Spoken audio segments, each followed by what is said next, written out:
کہ مچان کے قریب کسی جانور کی بجائے انسان کو رکھا جائے۔ ہم نے صبح سویرے گاؤں کے قریبی جنگل میں ایک گہری خندق کھودنی شروع کر دی۔ تمام دن ہم یہ کام کرتے رہے۔ تمام گاؤں والے میرے اس اقدام پر حیرت کا اظہار کر رہے تھے۔ ان کی سمجھ میں یہ بات نہیں آ رہی تھی کہ خندق کے ذریعے شیر کو کیسے ختم کیا جا سکتا ہے۔ رات کے وقت ہم دونوں دوست 12 بور کی 2 رائفلیں لے کر نکل کھڑے ہوئے۔ آدھی رات تک شیر کی آواز سنائی دیتی رہی۔ میرا ساتھی مچان پر بیٹھا ہوا تھا اور میں خندق کے کنارے پر تھا۔ چاند کی آخری راتیں تھیں اور چاندنی درختوں میں سے چھن چھن کر نہایت ہی حسین منظر پیش کر رہی تھی۔ میں بار بار خندق کا جائزہ لے رہا تھا۔ اس کو کچھ اس طرح تیار کیا گیا تھا کہ اس میں انسان پھرتی سے اندر داخل ہو سکے لیکن شیر کے جانے کے لیے راستہ نہ ہو۔ ان تمام حفاظتی تدابیر کے باوجود خندق کا تجربہ جان لیوا تھا۔ میں اسی سوچ میں غرق تھا کہ دفتن بہت دور سے شیر کے ہرانے کی آواز بلند ہوئی۔ ہم پوری طرح مستعد ہو گئے۔ شیر کے گرجنے کی آواز لمحہ بلمحہ قریب آتی جا رہی تھی۔ شاید اس نے انسان کی بو سونگھ لی تھی۔ 5-10 منٹ کے لیے مکمل سکوت طاری رہا۔ ہم سانس روک کے شیر کی نقل و حرکت کا اندازہ لگانے کی کوشش کر رہے تھے۔ یکایک تیز ہوا چلی اور یوں محسوس ہوا جیسے ہلکی ہلکی ہزاروں سیٹیاں بج رہی ہوں، اور پھر بالکل قریب ہی شیر کی گرج سنائی دی۔ یوں لگتا تھا جیسے وہ صرف چند گز کے فاصلے پر ہو، لیکن وہ ابھی تک نظر نہیں آ رہا تھا۔ چند ہی لمحوں بعد کسی کے پتوں پر چلنے کی آہٹ سنائی دی اور پھر یہ آہٹ یکلخت بند ہو گئی۔ میرا بدن پسینے سے شرابور تھا۔ آنے والے واقعات فضا کو بھیانک بناتے جا رہے تھے، اور پھر وہ وقت آیا جب شیر سامنے سے ایک درخت کی اوٹ سے نمودار ہوا اور اس نے تیزی سے میری طرف جست لگائی۔ اگر میں ذرا بھی بے احتیاطی کرتا تو میں آپ کو اپنی شکاری داستانیں سنانے کے لیے آج زندہ نہ ہوتا۔ شیر برق رفتاری سے مجھ پر جھپٹا اور میں آن واحد میں خندق کے اندر کود گیا۔ جو ہی شیر خندق کے اوپر آیا، میں نے اندر سے ایک گولی داغ دی۔ گولی نشانے پر بیٹھی۔ شیر ایک لمحے کے لیے ڈگمگایا، پھر اس نے اپنی تمام قوت جمع کر کے خندق میں راستہ بنانا چاہا۔ مچان پر بیٹھے ہوئے میرے دوست نے اس پر گولی چلا دی اور چند لمحوں میں آدم خور شیر اپنے انجام کو پہنچ چکا تھا۔ میں ماضی کی انہی یادوں میں گم تھا کہ ایک خوفناک چیخ سنائی دی۔ میرے سر کے اوپر ایک ٹہنی سے الٹا لٹکا ہوا بمبو شور مچا رہا تھا۔ بمبو ایک سیاہ بندر ہوتا ہے جو دور ہی سے درندوں کی بو سونگھ لیتا ہے اور چیخ چیخ کر جنگل سر پر اٹھا لیتا ہے۔ اس کی آواز سنتی جانور درندوں سے بچنے کے لیے ادھر ادھر چھپ جاتے۔ پہلے تو میں سمجھا کہ بمبو نے مجھے قریب بیٹھے دیکھ کر شور مچایا ہے، لیکن میرا یہ خیال غلط ثابت ہوا کیونکہ دوسرے ہی لمحے جنگل شیر کی دھاڑ سے گونج اٹھا۔ شیر بمبو کی آواز کی طرف بڑھتا چلا آ رہا تھا۔ شیر کو اپنی طرف آنے سے روکنے کے لیے بمبو کو خاموش کرانا ضروری تھا۔ میں نے اسے ڈرایا دھمکایا لیکن اس پر کوئی اثر نہ ہوا۔ یکایک اس نے چھلانگ لگائی اور دوسری ٹہنی پر خاموش بیٹھ گیا۔ میں اس کی اس اچانک خاموشی پر حیران تھا کہ بہت ہی قریب سے شیر کی گرج سنائی دی۔ 200 گز کے فاصلے پر ایک شیرنی اپنے بچوں کے ساتھ کھڑی بمبو کی آواز کی سمت کا تعین کر رہی تھی۔ 2 دن پہلے جبل پور میں مجھے ایک امریکی ملا تھا۔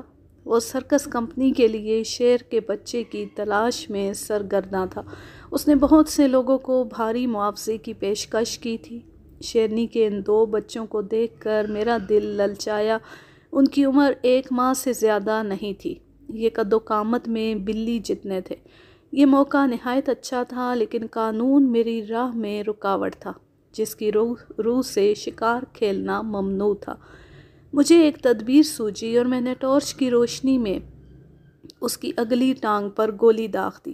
شیرنی نے ایک جست لگائی اور پیچھے کی طرف بھاگ کھڑی ہوئی۔ دونوں بچے ماں کے ساتھ ساتھ دوڑ رہے تھے۔ میں درخت سے نیچے اترا اور اس جگہ پہنچا جہاں تھوڑی دیر پہلے شیرنی کھڑی تھی۔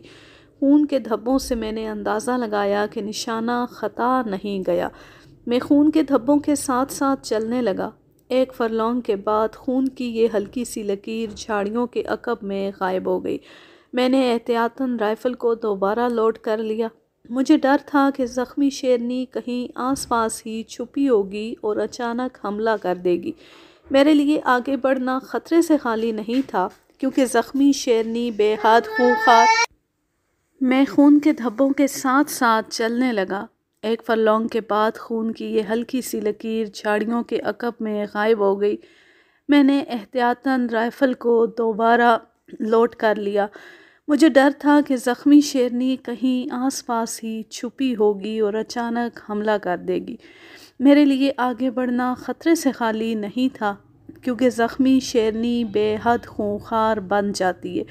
اس کے بچوں کی تلاش لا حاصل نظر آتی تھی۔ میں واپس ہونے ہی لگا تھا کہ مجھے غرانے کی آواز سنائی دی اور سامنے ایک جھاڑی میں سے دو سرخ آنکھیں مجھے گھور رہی تھیں۔ میری جان خطرے میں تھی اور میں نے قانون کی پرواہ کیے بغیر آنکھوں کا نشانہ لیا۔ جو ہی ٹارچ کی روشنی کا دائرہ پھیلا میں خوشی سے اچھل پڑا۔ یہ تو وہی شیرنی کا بچہ تھا جس کی خاطر میں یہاں تک آیا تھا۔ احتیاطی تدابیر کے تحت میں بچے کی طرف بڑھا۔ وہ اچھلا۔ میں نے آگے بڑھ کر اسے گود میں اٹھا لیا اور تیز تیز قدم اٹھاتا ہوا ایک بلند درخت کی طرف بڑھا۔ میں ابھی چند قدم ہی چلا ہوں گا کہ شیرنی کی گرج سنائی دی اور بچہ تڑپ کر میری گود سے نیچے گر پڑا۔ میں نے اسے پھرتی سے دوبارہ اچک لیا اور درخت تک پہنچنے میں کامیاب ہو گیا۔ رائفل کے تسمے سے بچے کو اپنے سینے پر باندھ کر میں درخت پر چڑھ گیا۔ بچے کی زخمی ٹانگ پر اپنا رومال کس کر باندھا اور اسے اپنی گود میں مضبوطی سے تھام کر بیٹھ گیا۔ شیرنی درخت سے تھوڑے فاصلے پر آ کر رک گئی۔ وہ تنہا تھی اور غم و غصے سے مسلسل دھاڑ رہی تھی۔ ادھر میری گود میں بچے نے غرانا شروع کر دیا۔ وہ درخت کے اور قریب آ گئی اور بار بار سر اٹھا کر اوپر دیکھنے لگی۔ اگرچہ میں شاخوں میں چھپا ہوا بہت بلندی پر تھا، تاہم شیرنی کی گھن گرج نے میرے اعصاب کو بری طرح متاثر کر دیا تھا۔ یکا یک شیرنی کا پیٹ زمین سے چھوا۔ اس نے جست لگائی۔ مجھ سے قریباً 15 فٹ نیچے ایک موٹی شاخ سے اس کا سر ٹکرایا اور مجھ سے صرف 3 فٹ نیچے سے گزر کر وہ دوسری طرف جا پڑی۔ آپ بخوبی اندازہ لگا سکتے ہیں کہ اس وقت مجھ پر کیا بیتی ہوگی۔ اس بات کا قوی امکان تھا کہ اگلی جست میں شیرنی مجھے دبوچ لے۔ میں درخت کی انتہائی بلندی پر پہنچ گیا۔ شیرنی نے بار بار جست لگائی اور تھک ہار کر درخت کے نیچے کھڑی ہو گئی، البتہ تھوڑی تھوڑی دیر کے بعد دہاڑتی رہی۔ ساری رات اسی کیفیت میں گزر گئی۔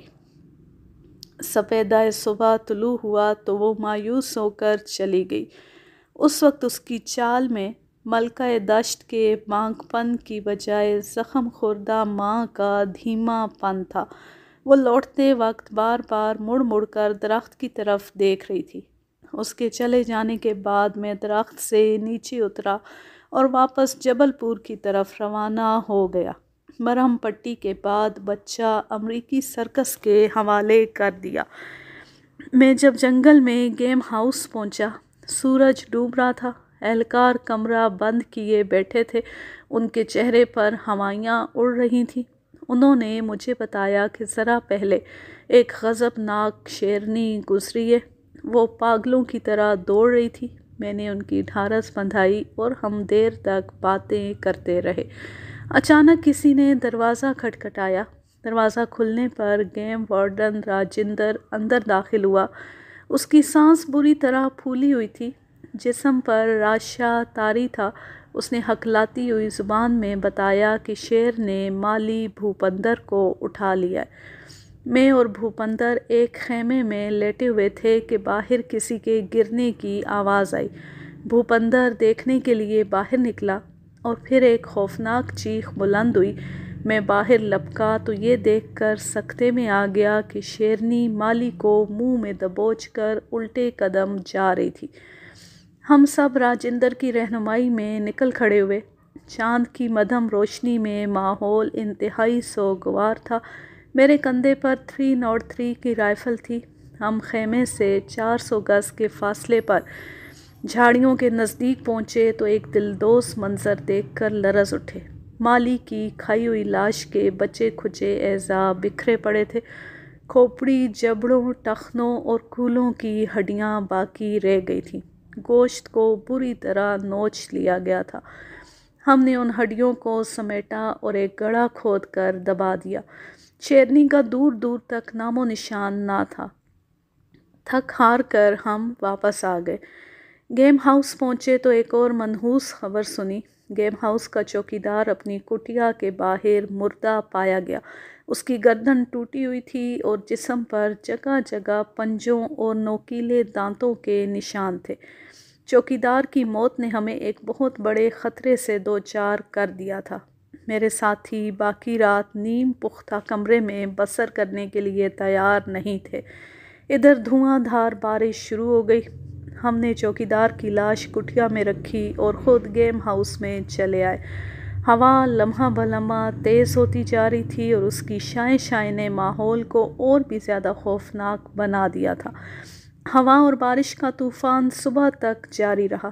ہم ناشتہ کر رہے تھے کہ ہمیں ایک ہجوم اپنی طرف بڑھتا ہوا نظر آیا۔ ان میں سے اکثر نے ہاتھوں میں بلم اور کلہاڑے اٹھا رکھے تھے۔ چیخ و پکار کی آواز بلند ہوتی جا رہی تھی۔ ہجوم بالکل قریب آ گیا۔ ایک شخص نے آگے بڑھ کر بتایا کہ وہ 3 میل دور گاؤں جیم پور سے آئے ہیں۔ ابھی مرغ سحر نے اذان نہیں دی تھی کہ شیرنی باڑ پھلانگ کر کچی اینٹوں سے بنے ہوئے ایک مکان میں داخل ہوئی اور اس کے نوجوان بیٹے کو اٹھا لے گئی۔ مکان کا دروازہ کھلا ہوا تھا اور ہوا روکنے کے لیے ٹاٹ کا پردہ لٹک رہا تھا۔ لڑکے کی دلدوز چیخیں سن کر وہ کلہاڑی لیے شیرنی کی طرف بڑھا، لیکن شیرنی نظروں سے اوجھل ہو چکی تھی۔ لوگ بڑے سہمے ہوئے تھے۔ میں نے انہیں تسلی دی اور خود شیرنی کے تعاقب اور اس کو انجام تک پہنچانے کی حامی بھری۔ اسی روز ایک اہلکار کے ہاتھ ہوم سیکریٹری کو ایک خط لکھا جس میں شیرنی کے حملوں کی پوری داستان درج کرنے کے بعد اسے ہلاک کرنے کی اجازت مانگی گئی تھی۔ اہلکار اگلے ہی روز اجازت نامہ لے آیا۔ میں شیرنی کو ہلاک کرنے کے امکانات پر غور کر رہا تھا کہ اتنے میں بیلدار ارجن ہانپتا کانپتا کمرے میں داخل ہوا۔ اس کی آنکھیں پتھرائی ہوئی تھیں اور سارا جسم کانپ رہا تھا۔ اس نے بمشکل بتایا کہ بھٹو پودوں میں گوڈی کر رہا تھا کہ شیرنی جھاڑیوں کے پیچھے سے آئی اور اسے دبوچ لیا۔ بھٹو بہت محنتی، نڈر، فرض شناس اور لمبا تڑنگا جوان تھا۔ اس نے مجھے رپورٹ تیار کرنے میں بڑی مدد دی تھی۔ یہ خبر سن کر مجھے سخت صدمہ ہوا۔ میں اسی وقت دوسرے لوگوں کے ہمراہ موقع واردات پر پہنچا۔ پھر ہم شیرنی کے پنجوں کے نشانات کے ساتھ ساتھ جنگل میں دور تک چلے گئے۔ تھوڑے تھوڑے فاصلے پر ہمیں خون کے بڑے بڑے دھبے دکھائی دیے۔ آخرکار ہم اس مقام پر پہنچ گئے جہاں بھٹو کی لاش کے بچے کھچے ٹکڑے اور سر پڑا ہوا تھا۔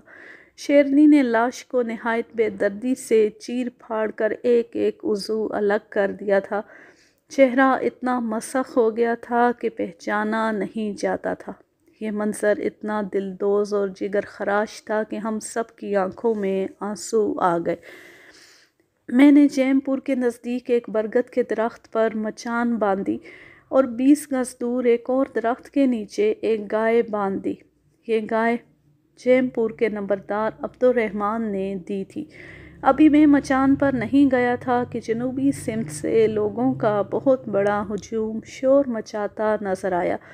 ان میں سے اکثر مسلح تھے اور جوش کے عالم میں اسلحے کو ہوا میں لہرا رہے تھے۔ انہوں نے مجھے اور میرے اہلکاروں کو گھیرے میں لے لیا۔ ایک دبلا پتلا نوجوان آگے بڑھا۔ وہ لانگڑی دھوتی باندھے ہوئے تھا۔ اس کے سر پر گاندھی ٹوپی اور کرتے پر کھدر کی واسکٹ تھی۔ اس نے کہا کہ ہم لوگ راجا رام گاؤں سے آئے ہیں۔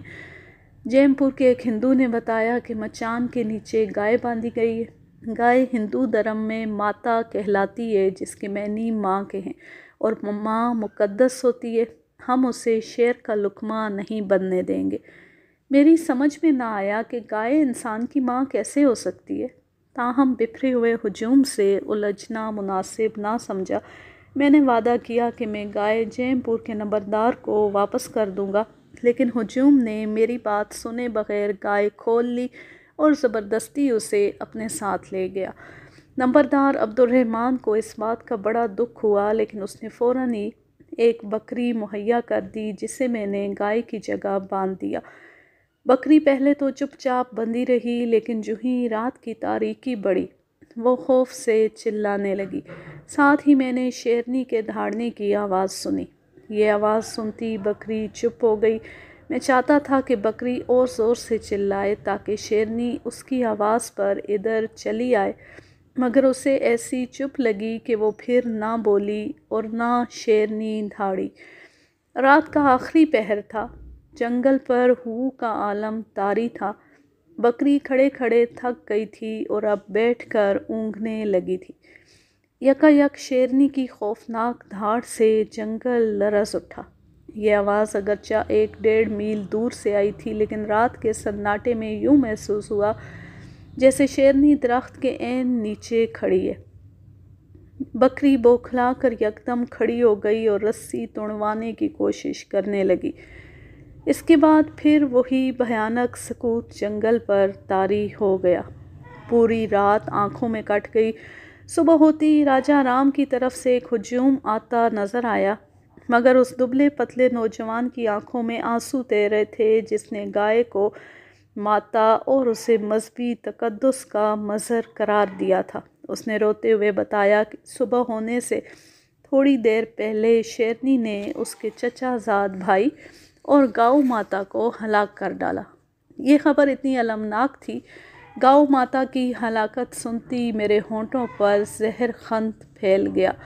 نوجوان نے مزید بتایا، ہم نے گائے ایک باڑے میں باندھ رکھی تھی۔ اس باڑے کے گرد کچی اینٹوں کی دیوار تھی۔ ہم نے گائے ایک باڑے میں باندھ رکھی تھی۔ اس باڑے کے گرد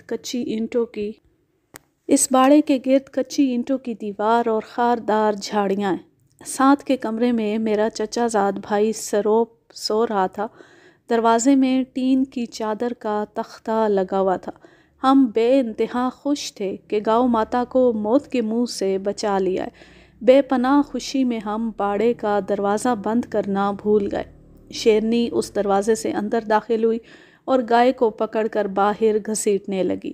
دروازہ کم چوڑا تھا، دونوں اس میں پھنس گئے۔ بار بار رگڑ کھانے کی وجہ سے ٹین کی چادر زور زور سے بج رہی تھی۔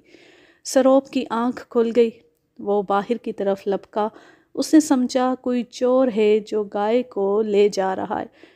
اس کے ہاتھ میں صرف لاٹھی تھی۔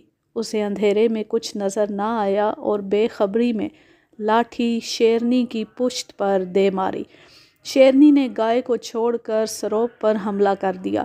اس کی چیخیں سن کر ہم باہر نکل آئے اور بے تحاشا شور مچا کر شیرنی کو بھاگ جانے پر مجبور کر دیا۔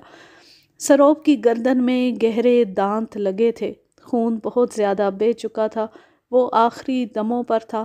اس سے چند قدم کے فاصلے پر گاؤ ماتا مردہ پڑی تھی۔ میں نے راجا رام اور جیم پور کے لوگوں کو ہدایت کی کہ وہ آج رات اپنے گاؤں کے باہر پہرا دیں، تاکہ شیرنی ہر طرف سے مایوس ہو کر مچان کے قریب بندھی ہوئی بکری کی طرف لپکے۔ اس کے بعد میں گیم ہاؤس میں آ کر لیٹ گیا اور دوپہر تک سوتا رہا۔ دوپہر کے کھانے کے بعد میں کمرے سے باہر کھلی جگہ پر بیٹھ گیا۔ دھوپ تیز تھی اور بھلی لگ رہی تھی۔ سامنے جیپ کھڑی تھی۔ معلوم نہیں مجھے کیا سوجی کہ میں جیپ میں جا بیٹھا اور اسے سٹارٹ کرنے لگا۔ وہ گھرر گھرر کرتی اور پھر ٹھنڈی ہو جاتی۔ کئی دنوں سے نہ چلنے کے باعث غالباً تیل نہیں چڑھ رہا تھا۔ یکایک میری نظر شیشے پر پڑی۔ میں یہ دیکھ کر بھونچکا رہ گیا کہ شیرنی کھڑی مجھے بڑے غور سے دیکھ رہی تھی۔ میں خالی ہاتھ تھا، رائفل گیم ہاؤس میں تھی۔ اہلکار اسے نشانہ بنا سکتے تھے لیکن شیرنی کو دیکھ کر انہیں تو سانپ سونگھ گیا تھا۔ میں نے کار کا دروازہ کھولا اور جلدی سے اندر بیٹھ کر بند کر لیا اور ایک بار پھر جیپ سٹارٹ کرنے لگا۔ میرا اندازہ تھا کہ شور سے شیرنی بھاگ جائے گی۔ گھرر گھرر کی آواز کے ساتھ ہی شیرنی ہررائی اور بھاگنے کی بجائے نہایت اطمینان سے جیپ کے قریب آ گئی۔ اس نے پنجوں سے دروازے کو کھولنے کی کوشش کی۔ میرے ہوش گم ہو گئے۔ موت میرے سر پر منڈلا رہی تھی۔ میں بلند آواز سے اہلکاروں کو کہتا رہا کہ وہ فائر کریں لیکن ادھر سے کوئی حرکت نہ ہوئی۔ یکایک بایاں دروازہ ایک جھٹکے سے پھٹا۔ میری چیخ نکل گئی۔ حسن اتفاق سے شیرنی کا پنجہ کینوس میں الجھ گیا۔ قدرت نے بچاؤ کا ایک موقع مہیا کر دیا تھا۔ میں نے دایاں دروازہ کھولا اور باہر چھلانگ لگا دی۔ اس اثناء میں شیرنی کا پنجہ بھی آزاد ہو چکا تھا۔ میرے لیے بھاگ کر گیم ہاؤس تک پہنچنا ناممکن تھا۔ میں جلدی سے جیپ کے نیچے گھس گیا اور دم ساتھ لیا۔ شیرنی جیپ کے ارد گرد چکر کاٹنے لگی۔ میرے بچ نکلنے پر وہ جھلائی ہوئی تھی۔ 9-10 چکر لگانے کے بعد وہ دھاڑتی ہوئی جنگل کی طرف چلی گئی۔ میں جیپ سے نکل کر گیم ہاؤس پہنچا۔ میں اہلکاروں کی بزدلی پر پیچ و تاب کھا رہا تھا۔ میں نے انہیں لان تان کی۔ ایک نے خاموشی سے میرے سینے کی طرف اشارہ کیا۔ میں نے اپنے سینے کی طرف دیکھا اور ندامت محسوس کرنے لگا۔ کارتوسوں کی پیٹی تو میرے پاس تھی، وہ فائر کیسے کرتے؟ سر شام نمبردار عبدالرحمن نے بکری مچان کے قریب درخت سے باندھ دی۔ سورج غروب ہوتی میں مچان پر جا بیٹھا۔ ابھی 1 گھنٹہ گزرا تھا کہ مجھے کنستر اور ڈھول پیٹنے کی آواز سنائی دی۔ یہ آواز جیم پور کی طرف سے آ رہی تھی۔ یہ جیم پور ہے یا جسیم پور ہے؟ کہیں پر جیم پور لکھا ہوا ہے، کہیں پر جسیم پور لکھا ہوا ہے۔ میں سمجھ گیا کہ لوگ شیرنی کو دیکھ کر شور مچا رہے ہیں۔ اب وہ ضرور بکری کی طرف آئے گی۔ چند منٹ ہی گزرے ہوں گے کہ جھاڑیوں میں سرسراہٹ ہوئی اور اس کے بعد 2 سرخ سرخ آنکھیں چمکنے لگیں۔ خوف کے مارے بکری کی عجیب حالت تھی۔ میری نگاہیں جھاڑیوں کے درمیان چمکنے والی سرخ سرخ آنکھوں پر اور انگلی ٹریگر پر تھی۔ یکایک کھڑکھڑاہٹ ہوئی اور شیرنی پھرتی کے ساتھ الٹے پاؤں مڑ گئی۔ شاید اس نے خطرے کو بھانپ لیا تھا۔ مجھے شیرنی کے اس طرح بچ نکلنے پر بے حد افسوس ہوا۔ اب اس کے دوبارہ آنے کا امکان نہیں تھا۔ تاہم میں بے دلی سے مچان پر بیٹھا رہا۔ ساری رات آنکھوں میں کٹ گئی۔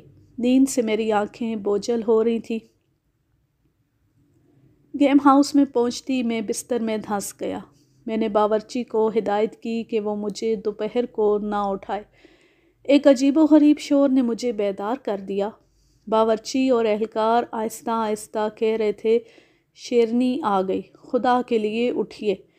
میں آنکھیں ملتا ہوا اٹھا اور اس سمت میں دیکھا جس طرف وہ اشارہ کر رہے تھے۔ شیرنی جیپ کے گرد چکر کاٹ رہی تھی۔ کبھی وہ اپنے پنجوں سے کینوس کے ڈٹے ہوئے دروازے کو جھنجھوڑتی اور کبھی انجن پر پاؤں مارتی۔ میں نے پھرتی سے رائفل کو لوڈ کیا اور آہستہ سے کھڑکی کھول کر دہلیز کی اوٹ میں پوزیشن لی۔ میں لبلبی دبانے ہی والا تھا کہ شیرنی جیپ کی پچھلی طرف چلی گئی۔ ہم لوگ نہایت خاموشی اور بے چینی سے اس کے سامنے آنے کا انتظار کرتے رہے لیکن وہ اپنی جگہ سے ٹس سے مس نہ ہوئی۔ 15 منٹ اسی اضطراب میں گزر گئے۔ میں نے ایک اہلکار سے کہا کہ وہ آتشدان پر سے گلدان اٹھا لائے اور پوری قوت سے جیپ پر دے مارے۔ اس شور سے شیرنی یقیناً اپنی جگہ سے ہٹ جائے گی۔ یہ تدبیر کارگر ثابت ہوئی۔ جو ہی گلدان جیپ کے شیشے سے ٹکرایا، شیشہ چھناکے کے ساتھ ٹوٹ کر بکھرا۔ شیرنی دھاڑتی ہوئی سامنے آ گئی۔ میری رائفل سے شعلہ لپکا۔ لیکن گولی شیرنی کے بجائے اگلے پہیے کو چھیدتے ہوئے نکل گئی۔ ٹائر پھٹنے سے زور کا دھماکہ ہوا۔ اس سے پہلے کہ میں دوسرا فائر کرتا، شیرنی ایک بار پھر موت کو غچہ دے گئی اور برق رفتاری سے جنگل کی طرف بھاگ اٹھی۔ چراغ جلتی میں مچان پر جا بیٹھا۔ ہر شے ڈراؤنی معلوم ہو رہی تھی۔ یکا یک تھوڑے فاصلے پر اونچی اونچی جھاڑیوں کے پیچھے میں نے ہڈیاں چبانے کی آواز سنی۔ اس آواز نے مجھے ورطۂ حیرت میں ڈال دیا۔ اگر یہ شیرنی ہے تو وہ کب چپکے سے آ نکلی اور اس نے کس طرح اپنا شکار حاصل کر لیا؟ گرجی نہ دھاڑی۔ چند منٹ تک میں کان لگائے اس کی چپڑ چپڑ کی آوازیں سنتا رہا اور پھر اس آواز پر نشانہ لیا اور فائر کر دیا۔ جواب میں شیرنی کی گرج سنائی دی، پھر وہ دھاڑتی ہوئی دور چلی گئی۔ میں رائفل چلانے سے پہلے ٹارچ باندھنا بھول گیا تھا، ورنہ ممکن ہے نشانہ خطا نہ جاتا۔ مجھے اس بار پھر شیرنی کے بچ نکلنے کا بے حد افسوس ہوا۔ صبح کاذب کے وقت شیرنی کی گرج دوبارہ سنائی دی۔ آواز کافی دور سے آ رہی تھی۔ اس کے ساتھ ہی چیخ و پکار اور آہ و بکا بلند ہوئی۔ میں سمجھ گیا کہ شیرنی نے کہیں کسی بستی پر حملہ کر دیا۔ صبح ہوئی تو پتہ چلا کہ گاؤں راجا رام کے باہر پہرے دار آگ کا الاؤ روشن کیے ہوئے تھے۔ ان میں سے ایک شخص کو پیشاب کی حاجت ہوئی، وہ ایک جھاڑی کے پیچھے چلا گیا۔ شیرنی نزدیک ہی تاک لگائے بیٹھی تھی، وہ جھپٹی اور اسے منہ میں دبوچ لیا۔ اس کی چیخیں سن کر دوسرے پہرے دار لپکے، لیکن شیرنی اسے گھسیٹتی ہوئی بہت دور نکل گئی۔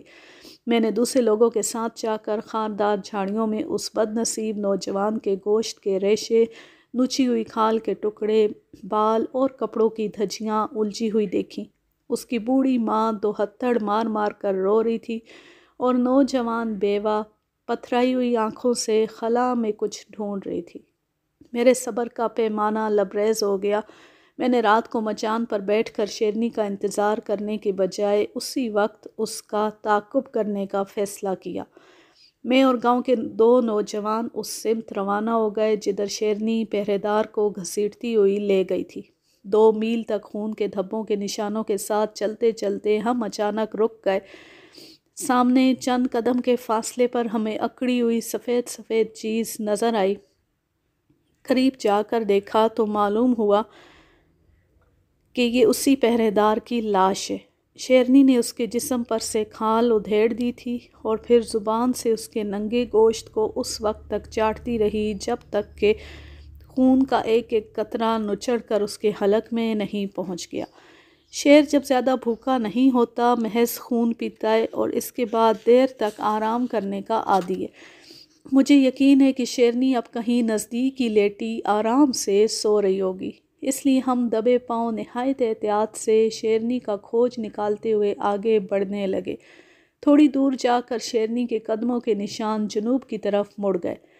ہم پھونک پھونک کر قدم اٹھا رہے تھے۔ ہماری نگاہیں چاروں طرف آدم خور کو ڈھونڈ رہی تھیں۔ معمولی سی سرسراہٹ پر بھی ہمارے کان کھڑے ہو جاتے۔ یک ایک نندو نے ہاتھ سے ہمیں رک جانے کا اشارہ کیا اور ہمیں ایک جھاڑی کی اوٹ میں لے گیا۔ قریباً 125 گز کے فاصلے پر شیرنی چلچلاتی دھوپ میں پاؤں پسارے سو رہی تھی اور اس کا بچہ دودھ پی رہا تھا۔ شیرنی ایسے رخ پر لیٹی ہوئی تھی کہ نشانہ اگر ذرا سا بھی چوکتا تو بچے کی ہلاکت کا خطرہ تھا۔ میں نے نندو کو وہیں ٹھہرنے کے لیے کہا اور خود آہستہ آہستہ جھاڑیوں کی اوٹ میں دوسری جانب چل دیا تاکہ ٹھیک ٹھیک نشانہ لگا سکوں۔ معلوم نہیں شیرنی نے ہماری آہٹ پا لی یا اس کی تیز قوت شامہ نے ہماری بو سونگھ لی۔ وہ انگڑائی لے کر پھرتی سے اٹھی۔ اب ذرا سی بے احتیاطی خطرے سے دوچار کر سکتی تھی۔ میں نے نشانہ لیا اور لب لبی دبا دی۔ ایک خوفناک گونج پیدا ہوئی۔ گولی شیرنی کے جبڑے کو چیرتی ہوئی گردن کے درمیان میں سے نکل گئی۔ وہ کئی فٹ اونچی اچھلی اور دھاڑتی ہوئی میری طرف لپکی۔ میری رائفل سے ایک اور شعلہ نکلا۔ گولی اس بار شیرنی کے پیٹ میں پیوست ہو گئی۔ وہ لڑکھڑا کر گر پڑی۔ نندو سے 12 بور کی بندوق کی خاموشی برداشت نہ ہو سکی۔ اس نے بھی زخمی شیرنی پر گولی داغ دی۔ شیرنی کا بچہ پہلے تو سراسیمہ تماشا دیکھتا رہا، پھر اپنی ماں کے نزدیک آ کر گرم گرم خون کو سونگھنے لگا۔ ہم جب اس کی طرف لپکے، اس نے بھاگنے کی کوشش نہیں کی، بلکہ ہماری جانب ٹکر ٹکر دیکھتا رہا۔ میں نے شیرنی کا یہ دوسرا بچہ بھی امریکی سرکس کمپنی کو فروخت کر دیا۔ یہ اس لمبے خونی ڈرامے کا ڈراپ سین تھا۔ یوں یہ زبردست کہانی اپنے اختتام کو پہنچی۔ ویسے مجھے دلی افسوس ہوا کہ کس طرح ایک عام شیرنی کو اس کا بچہ چھین کر آدم خور بنا دیا گیا۔ جہاں رہیں خوش رہیں، شاد و آباد رہیں، ہنستے مسکراتے رہیں، اور اگر یہ کہانی یا میرا انداز آپ کو پسند آئے تو اس چینل کو سبسکرائب ضرور کر لیں اور ویڈیو کو زیادہ سے زیادہ شیئر کیجیے۔ اللہ حافظ، اللہ نگہبان۔